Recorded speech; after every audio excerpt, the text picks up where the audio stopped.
Bois-Châtel a dernièrement honoré ses citoyens d'exception. 250 personnes ont participé au gala reconnaissance visant à saluer l'engagement bénévole et à souligner les efforts de jeunes athlètes et citoyens.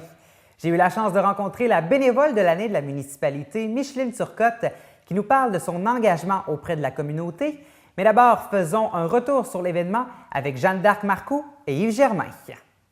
Alors, Madame Marcoux, gala reconnaissance des citoyens de Bois-Châtel, pourquoi c'est important de souligner l'implication des citoyens ici? Bien, je vous dirais, dans un premier temps, d'abord à Bois-Châtel, il y a beaucoup de bénévoles, autour de 250 personnes qui s'impliquent.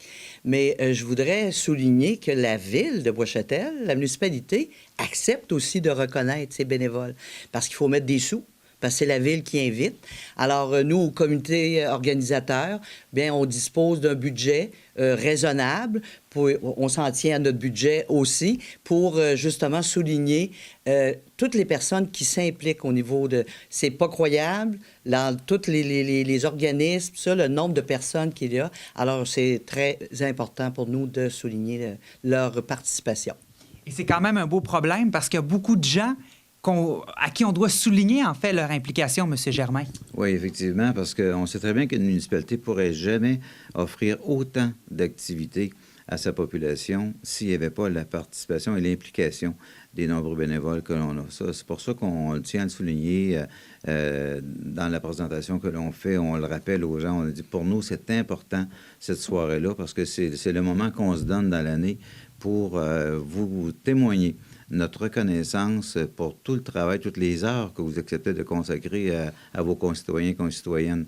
Donc, c'est à chaque... Puis c'est apprécié d'ailleurs les commentaires positifs que l'on a à chaque année des gens qui participent à cette soirée-là. Là, c'est au-delà de 260 personnes qui sont là. On essaie de faire quelque chose de vraiment bien. À chaque année, on essaie toujours de s'améliorer. Le comité organisateur a fait son post-mortem après chaque gala pour être sûr qu'on répète les bons coups et qu'on améliore d'autres aspects. C'est que je pense, et les gens l'apprécient beaucoup. C'est tellement essentiel pour une municipalité, donc, d'avoir ces gens-là qu'il faut le reconnaître. Et aussi, ce qui est particulier, c'est qu'il y a plusieurs catégories, Mme Marcoux, de gens qui sont honorés au cours de ce fameux gala-là. Oui, il y a plusieurs années, c'était, la reconnaissance des bénévoles, mais maintenant, on est élargi.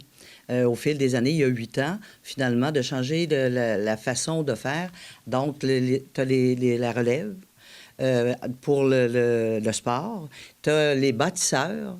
Ça, c'est très important. On va chercher des gens qui ont participé à construire Bois-Châtel d'une façon ou de l'autre.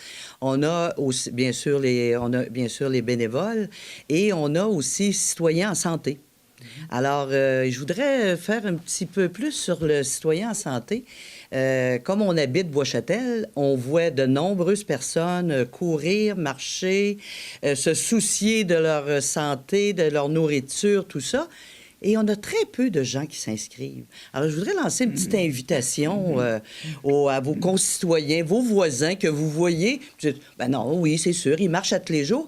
On aimerait ça, un petit peu plus de participation à ce niveau-là. Alors, j'en profite pendant que je suis à la télé pour... tu sais, parce que les gens pensent que, ben non, il fait juste marcher ou si... ou pas du tout. C'est très important. Alors, je lance l'invitation. Et il y a un point qu'on a, un secteur qu'on a il y a depuis 3 ou 4 ans, c'est la persévérance scolaire. Et ça, là, c'est extrêmement apprécié. L'école nous aide, bien sûr, à choisir les récipiendaires, puis tout ça. Et les jeunes, il fallait les voir là, à la soirée. Là, c'est vraiment le bonheur total, là, avec les photos. Est-ce que leur sourire était correct? Le petit trophée. Le trophée, c'était le tenir droit. Puis il y en a qui n'avaient pas de dents parce qu'il y en a qui a 5 ans, qui est à maternelle. C'est vraiment formidable. Je pense que ça, c'est un bon coup qu'on a fait en incluant la persévérance scolaire. Et c'est important de donner une tape dans le dos, justement, à nos jeunes pour les pousser à continuer. Oui, parce que trop souvent, c'est normal qu'on le fasse aussi, mais on honore souvent par les méritants, c'est tout ça ceux qui ont les plus hauts résultats scolaires.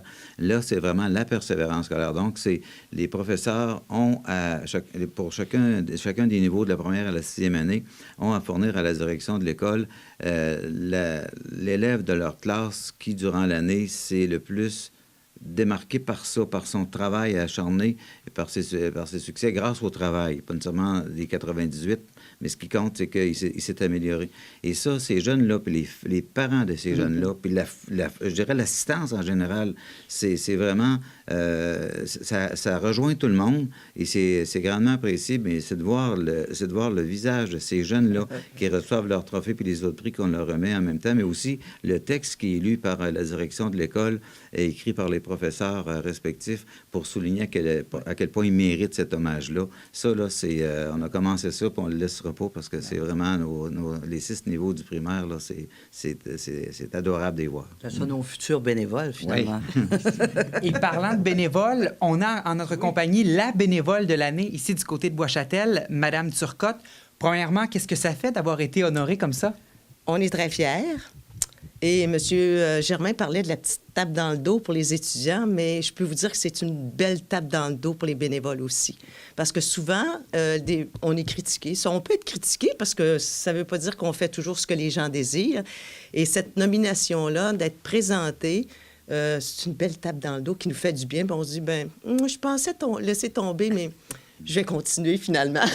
Et vous êtes impliqué dans plusieurs organisations, entre autres l'organisation du Symposium de Bois-Châtel qui a lieu tous les printemps. Qu'est-ce que ça demande comme implication? Du temps, du plaisir aussi. Ça donne du plaisir, de l'énergie, de faire des contacts avec les différents organismes, ici la municipalité, nos commanditaires et tout ça. C'est du temps. Les artistes, oui, c'est ça. Mais moi, je ne suis pas toute seule là-dedans. Il y avait Mme Mireille Carpentier avec moi qui s'occupait surtout du volet des artistes parce que même si on est bénévole, on ne peut pas tout connaître et c'était notre spécialiste pour les artistes. Alors moi, c'était plutôt la logistique pour que tout fonctionne bien, pour que nos artistes soient bien installés puis qu'il y ait du monde qui vienne voir nos artistes aussi. Et justement, c'est une de vos implications, mais vous êtes impliqué dans d'autres causes au fil des ans. Là. C'est pas seulement on vous honore maintenant pour cette implication-là, mais vous avez un passé de bénévole. Oui. J'ai été impliquée ici au manoir Bois-Châtel pour les personnes... c'est un endroit pour un logement pour les aînés. Je suis présentement sur le conseil d'administration de l'OMH de Bois-Châtel et je suis également sur le conseil d'administration du club de golf Le Montmorency. Et qu'est-ce qui vous a amené à la base à vous impliquer? C'est un désir de faire la différence? Sentiment d'appartenance. L'appartenance à une belle municipalité et l'appartenance aux organismes dans lesquels je m'implique pour aller plus loin, pour faire, oui, comme vous disiez, faire la différence. C'est ça.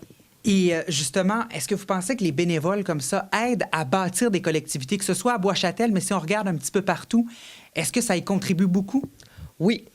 Parce que, comme on le disait tout à l'heure, pas de bénévoles, il y a bien des choses qui ne se passeraient pas dans des municipalités, dans des villes et dans des organisations. On n'a pas le choix d'avoir des bénévoles aujourd'hui parce que les budgets un peu partout sont serrés. Mais c'est bon aussi pour que la population, que les gens s'impliquent pour notre avancement personnel aussi. Donc, je pense qu'on se doit de s'impliquer. Et avec cette tape-là dans le dos, ça vous amène à vouloir continuer? Oui. J'avais pensé laisser le flambeau à d'autres pour le symposium, entre autres. Puis là, je me suis dit, on va continuer. On va faire peut-être un peu moins que ce qu'on a fait, mais je me connais. Je vais être là encore avec l'équipe du symposium pour qu'on en fasse encore une belle réussite. Ça a été réussi l'année dernière. On a avancé dans la quantité de personnes qui sont venues voir les peintres. On a eu des beaux résultats. Les peintres ont vendu beaucoup de peintures cette année. Et là, on va essayer d'aller encore plus loin pour que nos artistes, qu'on ait encore plus de choix pour nos artistes et que la population de Bois-Châtel et de l'environnement soit gâtée par la qualité des peintres qu'il va y avoir ici. Et en terminant, on va poursuivre l'an prochain, c'est certain, avec un autre gala.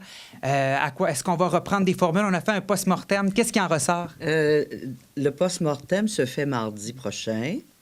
Je dois vous dire qu'à ce moment-là, bien sûr, on fait le retour sur toute la soirée. Et déjà, un thème... On commencera à regarder des thèmes. Mais là, pour l'instant, bien sûr, il n'y a rien de décidé dans ce sens-là. On a des idées, bien sûr, mais on met ça en collectivité, ensemble, puis on décide de tout ça. Mais pour l'instant, là, il n'y a rien, il n'y a pas d'enlignement. Mais l'année prochaine, ce sera un petit peu plus tard, je voudrais le souligner, parce qu'il y a une élection municipale. Oui, le 5 novembre. Alors, à ce moment-là, on ne fait pas la réception, on ne fait pas la soirée la fin octobre. En période électorale. En période électorale, ça se comprend. On va la faire, bien sûr, en novembre. Je l'annonce tout de suite. Là, ce sera... Il y avait 250 personnes au moins cette année, mais je voudrais dire aux gens qu'il y a de la place encore. Le repas était excellent. On a eu des bons commentaires. Alors, j'invite les gens, même qui ne sont pas bénévoles, mais de venir parce qu'on a des cartes qui se vendent pour les gens qui ne sont pas bénévoles, mais pour venir fêter avec nous, puis reconnaître les voisins, tout ça qui s'impliquent, puis des fois qu'on ne sait pas. Alors, j'invite toute la population à participer à notre belle soirée. Normalement, je devrais poursuivre aussi pour une 9e année. Ah, mais merci. Alors, je vous remercie beaucoup. Félicitations encore une fois, Mme Turcotte. C'est un titre que vous méritez. Et vous également, M. Germain et Mme Marcoux, pour votre implication. Merci beaucoup. Merci à vous. Merci beaucoup. Les suggestions de sortie de Lawrence Casista à venir à 1 heure d'ici. Et qu'est-ce que le pickleball? On vous fait découvrir ce sport dans quelques minutes. À tout de suite.